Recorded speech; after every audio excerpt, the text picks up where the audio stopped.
menjadikan urusan dunia itu di tengah-tengah. Pagi sama sore itu akhirat. Setelah pagi wuduha sampai menjelang sore, ya itu cari dunia, artinya cari penghidupan, ma'isyah, bekerja.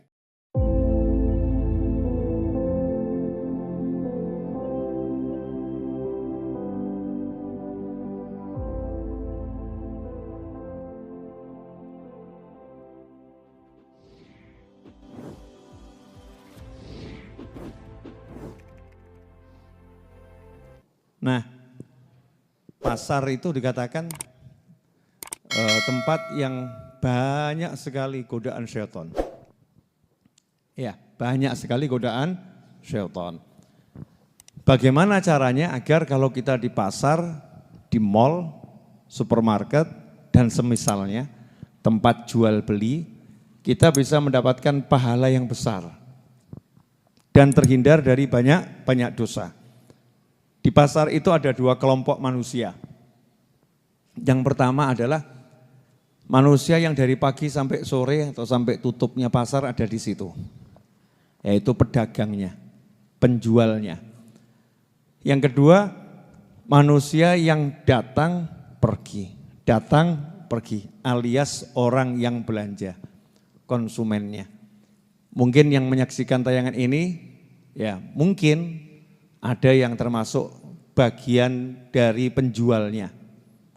Baik itu karyawan atau karyawati di sebuah toko di sebuah pasar, atau bahkan ownernya, pemiliknya, yang dari pagi ya di pasar sampai tutup.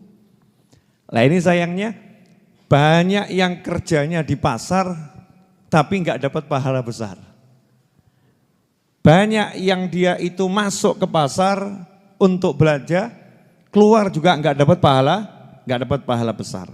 Insya Allah setelah mendengarkan kajian ini, yang berbicara maupun yang mendengarkan bisa mengelola kegiatannya jual beli di pasar sehingga dapat pahala yang besar. Amin Allahumma amin. Ikhwani rahimakumullah, orang-orang dulu itu menjadikan urusan dunia itu di tengah-tengah. Pagi sama sore itu akhirat. Setelah pagi wuduha sampai menjelang sore, ya itu cari dunia, artinya cari penghidupan, ma'isyah, bekerja. Tapi awal pagi, ujungnya pagi digunakan untuk akhirat. Sementara kita, walaupun jam kantor itu ya jam 8 sampai jam 4, tapi dari mulai subuh sampai badal maghrib, dunia saja yang dipikir. Betul atau betul nih? Kebanyakan kan begitu ya. Padahal negara sudah mengatur jam kerja dengan baik. Negara sudah mengatur jam kerja dengan baik.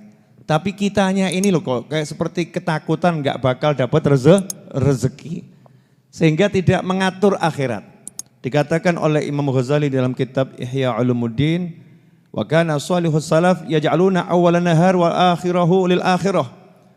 Orang-orang yang terbaik dari generasi yang terdahulu, mereka menjadikan permulaan siang atau permulaan pagi dan ujungnya, jadi awal pagi dan menjelang maghrib, itu digunakan untuk akhirat. Wal wasta litijarah, sedangkan pertengahannya itu sisanya digunakan untuk berdagang, bekerja. Sehingga mereka mendapatkan kebaikan yang besar. Wa fil khabar innal malaikah idza su'idat bi sahifatil abdi wa fiha fi awwalin nahari wa fi akhirih dzikrun wa khairun kafarallahu taala anhu ma bainahuma min sayyi'il a'mal. Dalam suatu riwayat dikatakan sesungguhnya para malaikat itu kalau membawa catatan amal seorang hamba ke langit, dan ternyata dalam kitab catatan itu di awal paginya ada zikir, di ujungnya ada zikir, maka Allah Ta'ala menghapuskan dosa-dosa atau keburukan-keburukan yang terjadi di antara keduanya. Ini enak atau tidak enak ini? Enak ya. Makanya buat ibu-ibu yang punya kios di pasar, Jadi buka dulu dengan baca Quran, buka dulu dengan sholawat, buka dulu dengan sholat duha. Gelar sejadah di kios kan nggak jadi masalah. Allahu Akbar duha 2 rakaat. Nanti kalau mau pulang, ya sore gitu baca apalah, sholawat munjiah 10 kali. Pokoknya amal soleh. Ya, atau baca Al-Quran setengah juz, seberapa juz.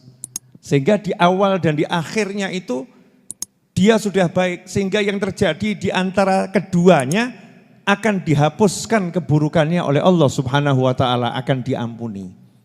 Sudah mikir gitu belum? Yes, pokoknya ya begitu, Bib. Jalani saja kehidupan, ngerti-ngerti lak mati. Naudzubillah min dzalik. Kalau kita begitu kan seperti kambing, jalani kehidupan, tato nanti waktu Idul Adha disembelih kambingnya. Waktu ada orang punya hajat akikoh disembelih, gitu kan ya. Nah kita kan juga nunggu dicabut sama malaikat Israel alaihissalam. Lah pengennya dicabutnya banyak dosa atau enggak punya dosa? Enggak punya dosa. Maka ya perhatian, wong kita ini sadar kegiatan di pasar itu banyak keburukan, kegiatan di luar pasar juga banyak keburukan, maka awal pagi dan akhirnya sore ini yuk isi dengan kebaikan. Seperti sore hari ini. Ya, sore hari ini kita udah mengisinya dengan kebaikan. Sehingga insya Allah yang terjadi di antara pagi sampai sore, kalau ada yang buruk-buruk, dihapuskan oleh Allah Subhanahu wa ta'ala. Kemudian para ulama mengajarkan, ini ajarannya ulama, boleh diamalkan, boleh tidak. Tapi ulama itu warathatul anbiya, para ulama itu pewarisnya para nabi. Jadi ulama itu kalau buat ajaran enggak sembarangan. Ajarannya ulama itu warisannya nabi. Sebagian dapat dari ijtihad, sebagian dapat dari ilham dari Allah Ta'ala, sebagian dapat dari mimpi diajari Nabi Muhammad SAW. Ya, banyak itu. Para ulama mendapatkan ilmu dari Allah Subhanahu wa Ta'ala. Dikatakan dalam sebuah riwayat, malaikat siang dan malaikat malam itu ketika matahari terbit dan ketika sholat asar bertemu. Jadi malaikat yang tugas malam itu kalau mau balik ke langit kan ada shift-shiftannya. Ada malaikat malam, ada malaikat siang. Tahu bubaran pabrik itu? Yang shift malam itu nanti ketemu sama shift siang, ya ada jamnya sekian, gantian karyawan. Nah ini karyawan langit juga ada gantian. Ada malaikat malam, ada malaikat siang. Nah itu malaikat malam itu dia selesai tugasnya waktu subuh. Sementara malaikat siang selesai tugasnya setelah sholat asar. Sehingga kalau setelah sholat subuh dan setelah sholat asar, malaikatnya itu ketemu. Ya malaikatnya ketemu, salaman dulu. Dah saya kembali ke langit dulu ya, ganti ijol ya. Salaman balik ke langit ijol ya. Malaikatnya seperti itu. Nanti Allah Ta'ala bertanya kepada para malaikat. Sementara Allah Maha mengetahui. Kaifa taraktum ibadi? Bagaimana kalian tinggalkan hamba-hambaku? Fayaqulun taraknahum wa hum yusallun. Ya Allah kami tinggalkan mereka dalam keadaan sedang sholat. Ini malaikat subuh yang balik ke langit laporan. Kami tinggalkan mereka lagi sholat subuh. Betul ya? Nah malaikat siang yang balik ke langit diganti malaikat yang malam datang, oplosan ya. Yang malaikat siang balik ke langit ditanya sama Allah Subhanahu wa ta'ala. Maka juga menjawab bahwasannya mereka kami tinggalkan dalam keadaan sholat dan ketika kami datang itu juga dalam keadaan sholat. Karena itulah Allah menyebutkan dalam riwayat tersebut, Ushhidukum anni qad ghafartu lahum. Wahai malaikat, jadilah kalian semua saksi atas ucapanku ini. Bahwasannya aku telah mengampuni mereka semua. Nah di sini resep, siapa yang pengen satu hari itu diampuni terus, jangan tinggalkan sholat subuh dan sholat asar berjamaah. Makanya kemudian ada amalan dari para habaib dan para kiai, itu kalau selesai sholat subuh, selesai sholat asar, selesai zikir wirid, kemudian bangun salaman sambil sholawatan itu kan, sallallahu ala Muhammad sallallahu alaihi wasallam, dan sholawat macam-macam tuh. Setiap ulama punya sholawatnya sendiri. Nah sambil salaman, biar apa? Siapa tahu itu ada malaikat yang ikut salaman, nah kita jabat salaman malaikat. Ya, karena malaikat itu ada yang nyamar. Malaikat itu ada yang nyamar jadi manusia. Nah ini cara mengelola. Biar pagi sama sore bagus. Biar pagi sama sore bagus. Nah ini buat yang kerjanya di pasar. Jangan sampai sholat subuhnya enggak jamaah. Jangan sampai sholat asarnya enggak jamaah.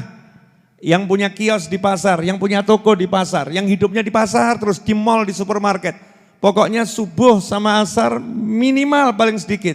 Itu sholatnya berjamaah. Sehingga kita termasuk yang disaksikan oleh para malaikat.